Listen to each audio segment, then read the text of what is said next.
नमस्कार दोस्तों, कैसे हैं आप लोग। मैं आपके अपने चैनल यूपी एग्ज़ाम में आपका स्वागत करता हूं।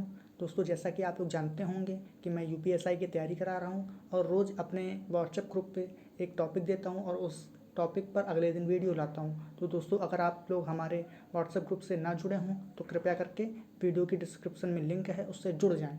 तो चलिए दोस्तों, शुरू करते हैं। और दोस्तों, शुरू करने से पहले आप लोग को बता दूं कि इस वीडियो में 45 क्वेश्चन हैं और दोस्तों आप लोग कितने क्वेश्चन कर पाते हैं ये वीडियो के कमेंट में ज़रूर बताइएगा। चलिए दोस्तों, अब शुरू करते हैं। सिंधु सभ्यता की सर्वमान्य तिथि कौन सी है। दोस्तों 4 ऑप्शन दिए गए हैं और दोस्तों ये जो नोटा लिखा हुआ है ना, ये दोस्तों इसका मतलब है नन ऑफ द अबव, मतलब इनमें से कोई नहीं। तो दोस्तों आप लोग कन्फ्यूज़ ना होइएगा। चलिए शुरू करते हैं। सिंधु सभ्यता की सर्वमान्य तिथि कौन सी है। तो दोस्तों सिंधु सभ्यता की सर्वमान्य तिथि 2300 ये है दोस्तों, 2350 से 1750 ईसा पूर्व। चलिए दोस्तों, अगले प्रश्न में चलते हैं।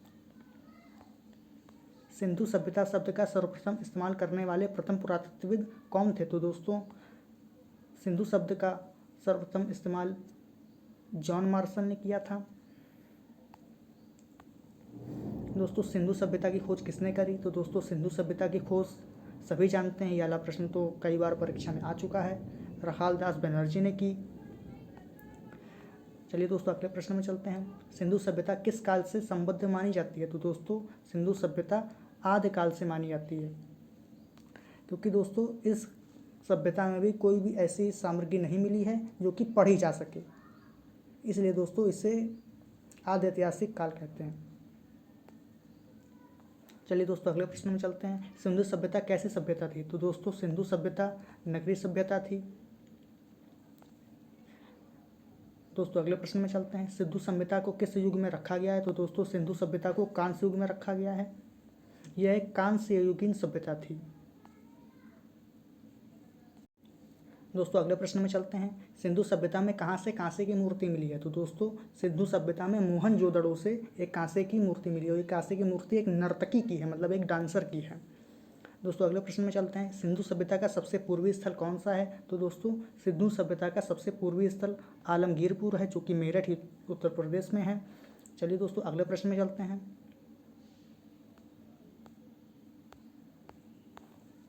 सिंधु सभ्यता का सबसे दक्षिणी स्थल कौन सा है। तो दोस्तों सिंधु सभ्यता का सबसे दक्षिणी स्थल दायमाबाद है, जो कि महाराष्ट्र में है। चलिए दोस्तों, अगले प्रश्न की तरफ चलते हैं। दोस्तों किसका नगर नियोजन आयताकार आकृति में किया गया है। तो दोस्तों आप लोग जानते होंगे कि ये हड़प्पा सभ्यता का जो है नगर नियोजन आयताकार आकृति में किया गया है। चलिए दोस्तों, अगले प्रश्न में चलते हैं।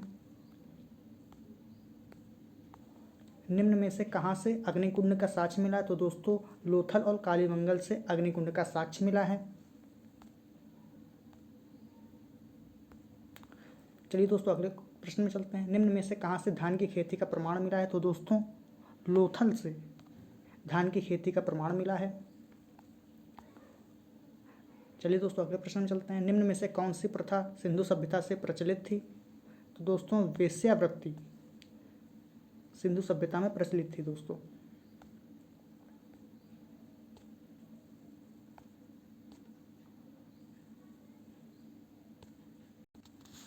दोस्तों अगले प्रश्न में चलते हैं। निम्न में से किसका अर्थ मृतकों का टीला है। तो दोस्तों ये तो बड़ा सरल प्रश्न है, आप लोग जानते ही होंगे कि मोहनजोदड़ो को मृतकों का टीला कहा जाता है।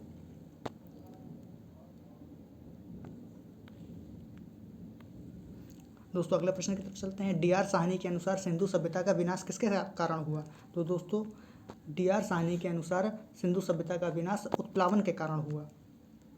सॉरी दोस्तों, जल प्लावन के कारण हुआ, मतलब कि जो है वहाँ बाढ़ टाइप की एक आ गई थी, उस कारण सिंधु सभ्यता का विनाश हो गया। और दोस्तों बहुत से लोगों ने अलग अलग अपने मत दिए हैं, जैसे कि सूद और अग्रवाल एक प्रतिपादक थे, उन्होंने कहा कि नदी की शुष्कता के कारण इसका विनाश हो गया। और दोस्तों मार्शल थे, मैकेले थे और वो S.R. राव थे, उन्होंने कहा यहाँ भीषण बाढ़ आई इसलिए इस सभ्यता का अंत हो गया। और दोस्तों R. मार्टिन मूलर व्हीलर थे, इन्होंने कहा आर्यों का आक्रमण हुआ इसलिए इस सभ्यता का विनाश हो गया। तो दोस्तों अलग अलग लोगों ने अपनी अलग अलग राय रखी है इस बारे में। दोस्तों सिंधु सभ्यता के लोगों का सर्वाधिक पूजनीय पशु था दोस्तों ये भी बड़ा सरल प्रश्न है और कई बार आया भी है। कुबड़ वाला सांड सिंधु सभ्यता के लोगों में सर्वाधिक पूजनीय पशु था। दोस्तों अगले प्रश्न की तरफ चलते हैं। सिंधु सभ्यता में टेराकोटा का अर्थ क्या है? तो दोस्तों सिंधु सभ्यता में टेराकोटा का अर्थ है आग से पकी हुई मिट्टी। दोस्तों अगले प्रश्न की तरफ चलते हैं। सिंधु सभ्यता में कितने मूल चिन्ह हैं? तो दोस्तों सिंधु सभ्यता की लिपि में 64 मूल चिन्ह हैं और दोस्तों 250 से लेकर 400 तक का अक्षर है। दोस्तों अगले प्रश्न की तरफ चलते हैं। सिंधु सभ्यता लिपि में सर्वाधिक प्रचलित पशु चिन्ह कौन सा था? तो दोस्तों सिंधु सभ्यता लिपि में सर्वाधिक प्रचलित पशु चिन्ह मछली का था। दोस्तों ध्यान रखिएगा, यार क्वेश्चन थोड़ा इंपॉर्टेंट है।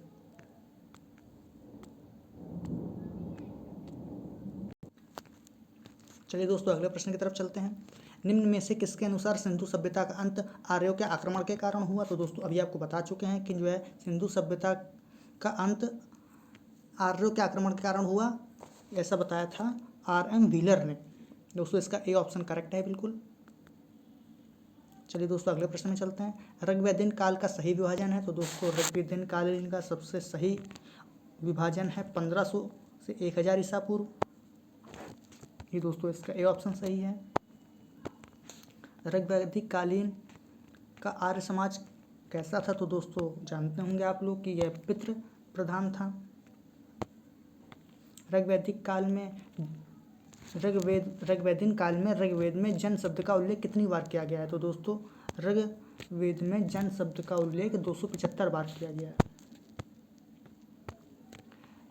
दोस्तों अगले प्रश्न में चलते हैं। ऋग्वेद में उल्लिखित दशराग्य युद्ध किस नदी के किनारे हुआ था? तो दोस्तों यह वाला प्रश्न बड़ा इंपॉर्टेंट है और ये रावी नदी के किनारे हुआ था। तो दोस्तों इसका बी ऑप्शन बिल्कुल सही है।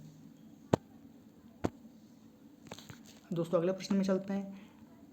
ऋग्वेदीन काल में अमाजू किन्हें कहा जाता था? दोस्तों ऋग्वेदीन काल में अविवाहित स्त्रियों को अमाजू कहा जाता था।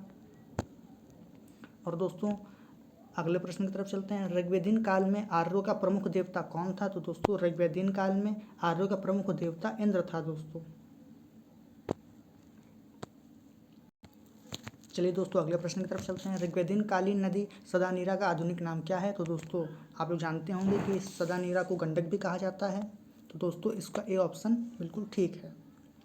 दोस्तों अगले प्रश्न की तरफ चलते हैं। 4 आश्रम का उल्लेख सर्वप्रथम कहाँ मिलता है? तो दोस्तों ऋग्वैदिक कालीन में 4 आश्रम का उल्लेख सर्वप्रथम जबालोपनिषद में मिलता है। दोस्तों अगले प्रश्न की तरफ चलते हैं। ऋग्वैदीन काल में गुहंता किसे कहा जाता था? तो दोस्तों गुहंता अतिथि को कहा जाता था। इसका ए ऑप्शन बिल्कुल सही होगा। चलिए दोस्तों अगले प्रश्न की तरफ चलते हैं। तो दोस्तों ऋग्वैदीन काल में किसे अघन्या कहा जाता था? तो दोस्तों ऋग्वेदीन काल में गाय को अघन्या कहा जाता था। अघन्या का अर्थ होता है न मारे जाने योग्य। दोस्तों अगले प्रश्न की तरफ चलते हैं। निम्न में से किसे वनस्पति का देवता माना जाता था? तो दोस्तों ऋग्वेदीन काल में सोम देवता को वनस्पति का देवता माना जाता था। दोस्तों ऋग्वेदीन काल में आर्यों का प्रमुख पशु था। तो दोस्तों सभी जानते हैं ऋग्वेदीन काल में आर्यों का प्रमुख पशु घोड़ा था। चलिए दोस्तों अगले प्रश्न में चलते हैं। ऋग्वेदीन काल में समिति के सभापति को क्या कहा जाता था? तो दोस्तों ऋग्वेदिक काल में समिति के सभापति को ईशान कहा जाता था। दोस्तों अगले प्रश्न की तरफ चलते हैं। ऋग्वेदीन काल में युद्ध के लिए किस शब्द का उपयोग किया करते थे? तो दोस्तों युद्ध के लिए गविष्टि शब्द का उपयोग किया करते थे। दोस्तों इस गविष्टि बी ऑप्शन इसका सही है दोस्तों। और दोस्तों इसका डी ऑप्शन लिखना मैं भूल गया हूँ, तो यहाँ आप लोग नोटा मान लें।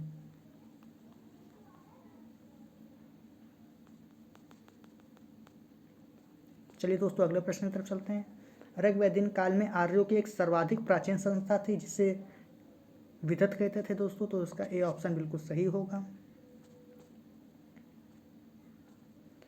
चलिए दोस्तों अगले प्रश्न की तरफ चलते हैं। यज्ञ विधान क्रिया किस काल की देन है? तो दोस्तों यज्ञ विधान क्रिया उत्तर वैदिक काल की देन है। तो दोस्तों इसका बी ऑप्शन बिल्कुल राइट होगा। यज्ञ विधान क्रिया उत्तर वैदिक काल की देन है।